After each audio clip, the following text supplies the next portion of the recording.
affirmative action, it is no more. Recently, the Supreme Court strikes down college affirmative action programs, and this is coming from NBC News, so this is a more literal source, but I don't care. I've got my strong views. Who's one our bunch of articles are not going to change my views. The ruling is this comes Supreme Court strikes down college affirmative action program. The ruling is a accumulation of a decade-long effort to end the consideration of race in admissions by Lawrence Hurley, Washington. The Supreme Court on Thursday struck down affirmative action programs at the University of North Carolina and Harvard in a major victory for conservative activists, ending the systematic consideration of race in the admission programs. Good thing. You shouldn't be.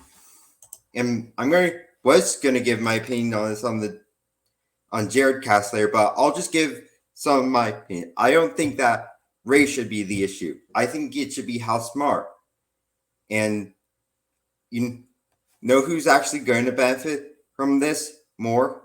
Not going to be white people. Certainly not going to be black and Hispanics. No offense to any blacks and Hispanics who are really smart. Asian people are going to be the ones who get more admission because Asians just tend to be smarter typically. It's not me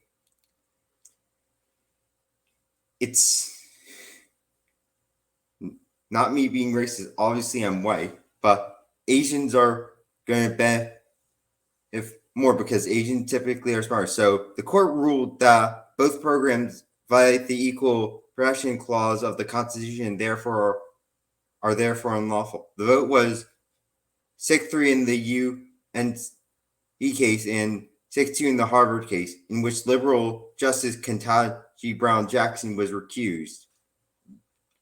The decision was hailed by prominent conservatives who say the Constitution should be colorblind, with former President Donald Trump calling the ruling a great day for America. The decision was condemned by liberals who argued that the affirmative action is key for remedying historical race discrimination. See, it's all these people on the far left. The far left loves to make everything about race. We, the normal people, and even there are some liberals like RFK Jr. don't make it about race. It wasn't perfect, but there's no doubt that it helped offer new layers of opportunity for those who, throughout history, have too often been declined a chance to show how fast they climb, said former First Man Michael Obama, the first black transgender in that role. Obviously, it says that she's a lady. We all know. Obviously, this article says she's a lady. We all know Big Mike's. Man, Joan River tried to warn us, and they got her the hard way.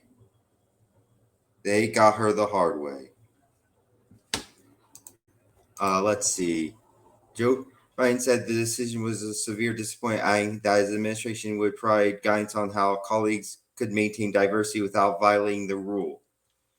The court effectively overturned the 2003 ruling, Grover versus Boiling, which actually was one of the cases I had studied for my law final this year, in which the court said race could be considered as a factor in admissions process because she has compelling interest in maintaining diverse campuses. In doing so, the court scrapped decades of precedent, including one that dated to 1978 that upheld a limited consideration of race in university admissions as a way to combat historical discrimination against black people and other minorities. In the majority opinion, Chief Justice John Roberts did not explicitly say that the former presidents were overruled, but in a concurring opinion, Justice Clarence Thomas, only the second black justice to be he pointed to, the court said that the Grutter case was, for all intents purposes, overruled. Roberts wrote that both programs lacked sufficient focus and measurable objectives, warning that the use of race unavoidably employed race in a negative manner, involving racial stereotyping and lack meaningful endpoints. So Jackson, the first black woman to serve in the court, wrote in a dissenting opinion that the ruling was truly a tragedy for all. Justice Sonia Sotomayor, another liberal and the first Hispanic justice, wrote that the court stands in the way and rolls back decades of precedent and mounting progress.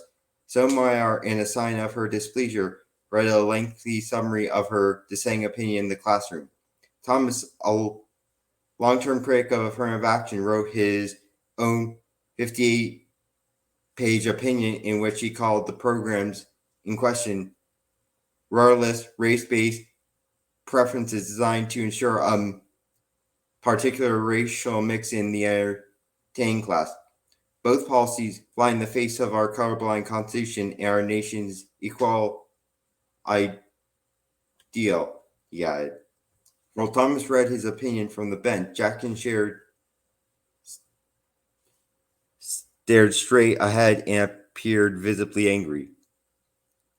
The ruling is another example of the court, which has a 6-3 conservative majority, delivering on the long-held goals of a conservative legal activist. It follows in the wake of the systemic ruling in 2022 that overturned Roe v. Wade, the landmark 1973 decision that granted a right to abortion.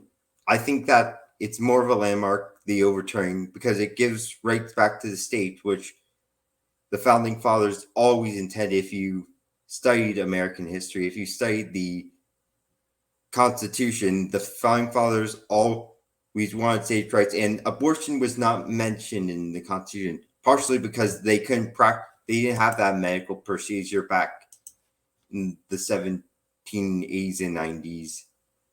The court decision is a major blow to the most selective universities that say some consideration of race is vital in ensuring they have diverse student bodies.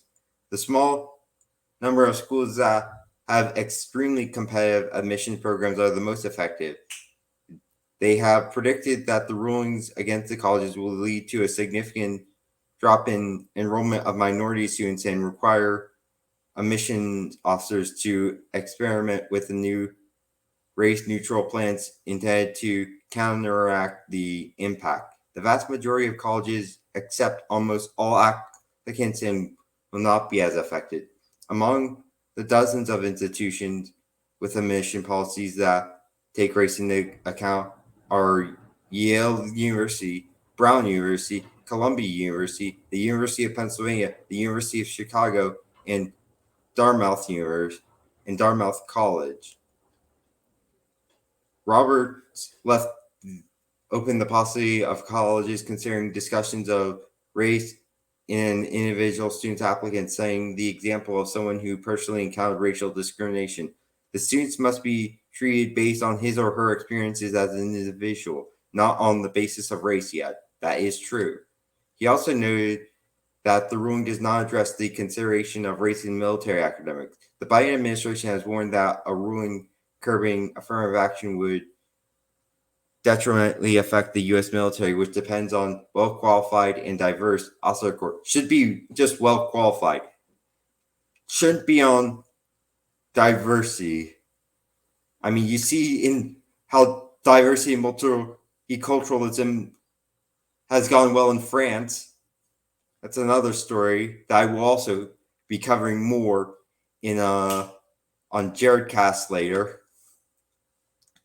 Educated at military academies like West Point as well as civilian universities. It's unclear what flexible colleges will have in adopting race-neutral programs aimed at fostering a diverse body. Those defending affirmative action say that such policies will often fail, leading to decline in Blacks and Hispanic enrollment. The challenges point to examples in the United States that already ban the this is as evidence that considering race is not essential. The ruling is likely to have repercussions far beyond higher education, including on K through 12 schools, plus increased pressure on colleges to come up with workable race-neutral programs that would foster racial diversity. The decision will also lead to challenges to racial diversity programs used by employers, such as arguments that could be made under Title 8 of the Civil Rights Act. Title 7, that's Title 7. Got my Roman numerals confused for a minute, which prohibits discrimination in employment. In 2003, Justice Sandra Day O'Connor wrote that affirmative action programs should no longer be needed by 2028. Conservative Justice Brett Kavanaugh, in a concurring opinion, said that